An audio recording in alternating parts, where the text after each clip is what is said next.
प्रशासनाच्या दुर्लक्षामुळे मुंब्रा स्टेशन परिसरातील शाळा मरणपंथाला लागली आहे. शिक्षण समितीच्या प्रमुख संचेती त्याकडे लक्ष देतील अशी अपेक्षा बाळगते, असं नगरसेविका मर्जिया शानू पठाण यांनी पत्रकार परिषदेमध्ये सांगितले. शाळांचे समायोजन करण्याच्या नादात मुंब्रा स्टेशन परिसरातील ठाणे महानगरपालिकेच्या शाळेची वाताहत झाली आहे. शाळेतील बेंचेस लहान आणि तुटलेली आहेत, त्यामुळे मुलं शाळेतच बसायला तयार नाहीत. गेल्या 3 महिन्यांमध्ये 130 एवढीच पटसंख्या आढळत आहे. यावर तोडगा काढला पाहिजे, असं मर्जिया पठाण म्हणाल्या. होर्डिंग्स उभारण्यासाठी काही मार्गदर्शक तत्व राज्य शासनाकडून आखून दिली आहेत. होर्डिंग्स उभारण्यासाठी काही मार्गदर्शक तत्व राज्य शासनाने आखून दिली आहेत, मात्र ही तत्वे पायदळी तुडवली जात आहेत. याबाबत आपण महासभेत विषय मांडला आहे. महापौरांनी आपल्याला यावर कारवाई करण्याचे आश्वासन दिले आहे, असं यावेळी नगरसेविका मर्जिया शानू पठाण यांनी सांगितले. मर्जिया पठाण म्हणाले की आपण प्रशासनाला होर्डिंगची उंची रुंदी काय असावी याबाबत विचारले. त्यावर त्यांनी 40x30 ची गाईडलाईन दिली आहे, असं सांगितलंय. मात्र प्रत्यक्षात 113, 150, 160 फुटाचे होर्डिंग्स आपल्याला दिसत आहेत. हे होर्डिंग्स खासगी शासकीय जागेसह फुटपाथ आणि नाल्यांवरही उभारलेत आहेत.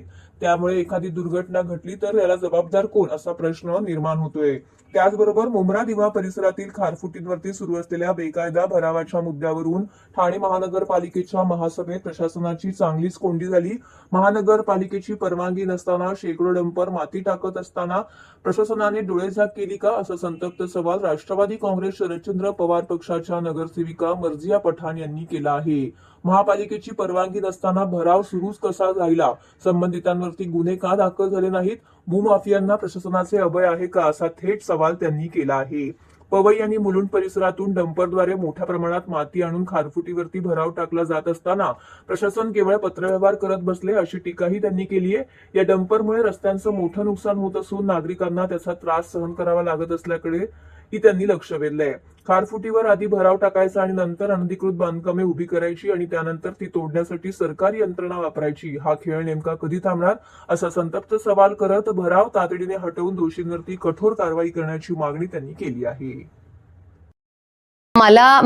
हा मुद्दा मला 3 महिन्यापासून उपस्थित करायचा होता, पण ठीक आहे. आता काल महासभेत माझा प्रश्न घेतला. मी खूप आभारी आहे की माझा प्रश्न घेतला काल.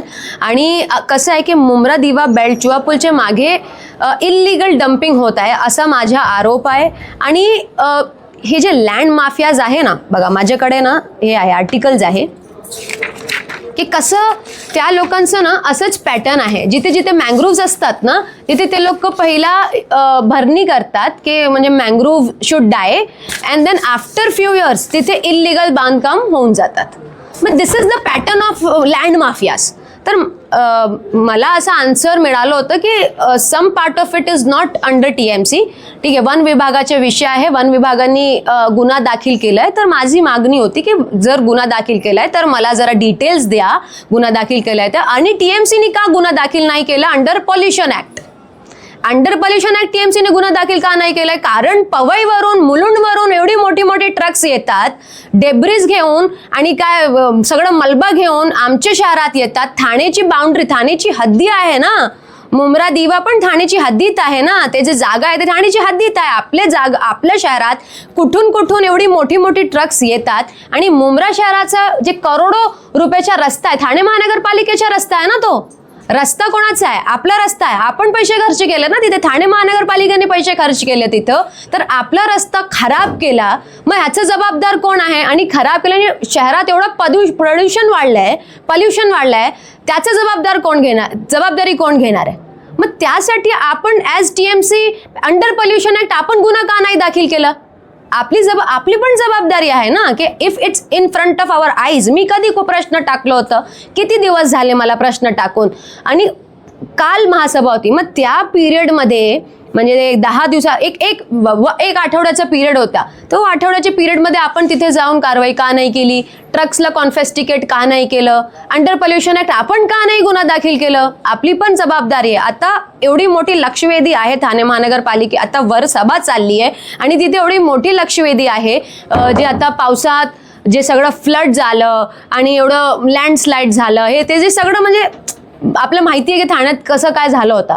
If at one point if we are letting mangroves die like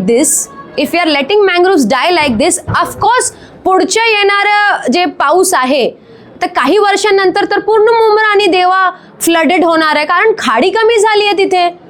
mangroves is one of the biggest reason, म्हणजे one of the biggest reason ज्यामुळे फ्लड कंट्रोल नाही होणार आहे. मग याची जबाबदारी कोण घेणार? आज आपल्या डोळ्याच्या समोर आहे तर काहीतरी आपल्याला करायला पाहिजे. मला कळतंय, मला मान्य आहे वन विभागाचा विषय आहे, महसूल डिपार्टमेंटचा विषय आहे, याचा विषय आहे, त्याचा विषय आहे, ठीक आहे, मला मान्य आहे. पण at least some things are under our control.